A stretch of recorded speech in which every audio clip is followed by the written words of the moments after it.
ಆ ಪದ ಅವರಿಗೆ ಒಂದು ರೀತಿಯಲ್ಲಿ ಪ್ರಿಯ ಅಂತ ಹೇಳಲ್ಲ.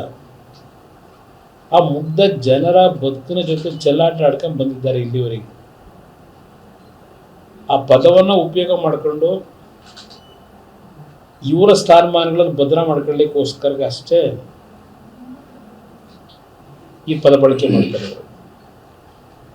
ಶಕ್ತಿ ದೊರಕುತ್ತದೆ ನಮಗೆ ಅಂತೇಳಿ ದಲಿತ ಅಂತ ಹೆಸರು ಹೇಳಿದ ತಕ್ಷಣ ಆ ಮುಗ್ಧ ಜನರ ಜೊತೆ ಈಗ ಕಳೆದ 75 ವರ್ಷದಿರಲಿ ಈ ಸರ್ಕಾರ ಬಂದ ಮೇಲೆ ಕಳೆದ 2-3 ವರ್ಷದಲ್ಲಿ 2.5 ವರ್ಷ ಕಂಪ್ಲೀಟ್ ಆಗಿದೆ. ನಮ್ಮ 3 ತಿಂಗಳು 3 ವರ್ಷ ಮುಗಿಯಿತು. ಹಲವಾರು ಚರ್ಚೆಗಳಾಯ್ತಲ್ಲ ಇವರು 5 ಗ್ಯಾರಂಟಿ ಬಗ್ಗೆ. SCP STP ಹಣ ಯಾವ ರೀತಿ ಕಟ್ ಶಾರ್ಟ್ ಮಾಡ್ಕೊಂಡ್ರು, ಆ ದುಡ್ಡನ್ನ ಯಾವ ರೀತಿ ಡೈವರ್ಟ್ ಮಾಡ್ಕೊಂಡಿದ್ದಾರೆ, ದಲಿತರಿಗೆ SC ST ಹೋಗಬೇಕಾದಂಥ ಹಣವನ್ನು ಅದಕ್ಕೆ ಸಮಜಾಯಿಷಿಗಳೇನು ಕೊಟ್ಕೊಂಡು ಬಂದಿದ್ದಾರೆ. ಇದೆಲ್ಲ ನಾವು ನೋಡ್ತಾ ಇದ್ದೀವಿ. ಇಲ್ಲಿ ಗೋ ಬ್ಯಾಕ್ ಗವರ್ನರ್ ಅನ್ನೋದು ಬರೀ ಕೇವಲ ರಾಜಕೀಯದ ನಾಟಕೀಯ ಅಂತ ಅದಕ್ಕೆ ಹೇಳಿ ಅದಕ್ಕೆ ಉಪಯೋಗ ಆಗುತ್ತೆ ಅಷ್ಟೇ. ನೀವು ಯಾರಿಗೆ ಅರ್ಜಿ ಕೊಡ್ತೀರಿ ಗೋ ಬ್ಯಾಕ್ ಗವರ್ನರ್ ಅಂತ ಹೇಳಿ? ಬಹುಶಃ ಕರ್ನಾಟಕ ರಾಜ್ಯದಲ್ಲಿರ್ತಕ್ಕಂಥ ರಾಜ್ಯಪಾಲರು ಈ ಸರ್ಕಾರದ ಹಲವಾರು ರೀತಿಯ ಅಕ್ರಮಗಳು, ಹಲವಾರು ರೀತಿಯ ಕಾನೂನು ಬಾಹಿರ ಚಟುವಟಿಕೆಗಳಿದ್ದರೂ ಈ ಸರ್ಕಾರಕ್ಕೆ ಡಿಸ್ಟರ್ಬ್ ಮಾಡಿಲ್ಲ. ಇವರು ಹಲವಾರು ರೀತಿಯ ಅಕ್ರಮಗಳು ನಡೆದಿದೆ ಈ ಸರ್ಕಾರದಲ್ಲಿ. ಗವರ್ನರ್ ಅವರ ಪರಿಮಿತಿಗೆ ಆ ಅಕ್ರಮಗಳು, ಕಾನೂನು ಬಾಹಿರವಾಗಿ ತೆಗೆದುಕೊಂಡಂಥ ನಿರ್ಧಾರಗಳ ಬಗ್ಗೆ ಈ ಸರ್ಕಾರದಲ್ಲಿ ಹಲವಾರು ರೀತಿಯ ಗೌರವಾನ್ವಿತ ರಾಜ್ಯಪಾಲರು ಕ್ರಮ ತೆಗೆದುಕೊಳ್ತಕ್ಕಂಥದ್ದಕ್ಕೆ ಅವಕಾಶಗಳಿದ್ದರೂ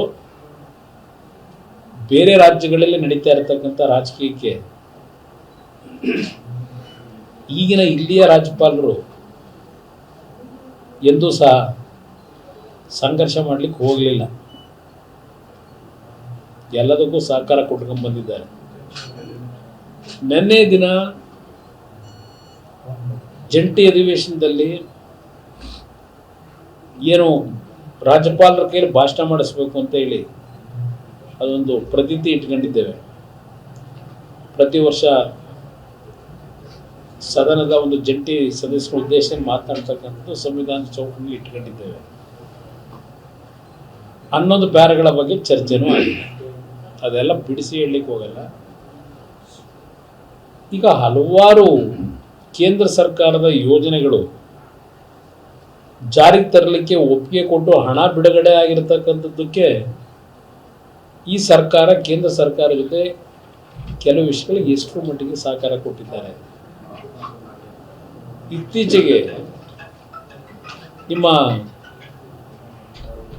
ನ್ಯಾಷನಲ್ ಹೈವೇ ಪ್ರಾಜೆಕ್ಟ್ಗಳು 7-8 ಪ್ರಾಜೆಕ್ಟ್ಗಳು ಯಾಕೆ ವಾಪಸ್ ಹೋಯಿತು? ಕಾಮಗಾರಿ ಪ್ರಾರಂಭ ಮಾಡೋದು ಕಾರಣ ಯಾರದಕ್ಕೆ? ಆ ಒಂದು ನ್ಯಾಷನಲ್ ಹೈವೇ ಪ್ರಾಜೆಕ್ಟ್ಗಳಿಗೆ ಭೂಸ್ವಾಧೀನ ಪ್ರಕ್ರಿಯೆ ಮಾಡಿ ಆ ಯೋಜನೆ ಕೆಲಸ ಪ್ರಾರಂಭ ಮಾಡಲಿಕ್ಕೆ ನೀವು ಎಷ್ಟು ಮಟ್ಟಿಗೆ ಸಹಕಾರ ಕೊಟ್ರಿ? ಆ ದುಡ್ಡು ಯಾಕೆ ವಾಪಸ್? ಸುಮಾರು ಒಂದು ಉದಾಹರಣೆ ನಿಮಗೆ ಕೊಡ್ತಾ ಇದ್ದೀನಿ.